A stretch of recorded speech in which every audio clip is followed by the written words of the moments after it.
நன்றி ஈடுவது என் கடமை. என்னில் சிறந்த தாயில்லை என்று மார்த்தட்டும் மாசூபிய இனமுடன் மெஸ்ஸி நாட்டமும் தூசித்தான் தன் கருவாளர் சிசுவின் கால்பந்து களத்தின் முன் என்று இருமாப்பு கொள்ளும் தாய்மறை தாய்மை பெருமை.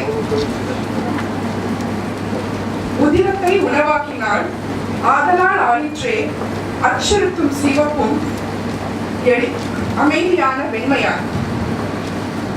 மக்கள் பேரை இல்லாத இன்னாளுக்கோ கொண்டோனே சேயாக அங்கே உயர்வது அன்பின் வலிமை. ஜீவராசிகள் ஜனித்த தினம் முதல் எல்லையற்ற நாட்களுக்கும் உயிர் சுமக்கும் பூமி தாயே என்னென்பேன் உன் மகிமை. இவள் என்று பிறந்தவள் என்ற ஆய்விற்கு அப்பாற்பட்டு நாளொரு வார்த்தையும் பொழுதொரு தொடருமாய் வளர் தமிழ் தாயே நீ ஒரு புதுமை. மை மை என்று மை தீரும் முன் அன்பும் பொறுமையும் செழுமையாய் நிறைந்த பெண்மையா தாய்மையை போற்றிடுவோம், பேணி காப்பிடுவோம். நன்றாய். நன்றி.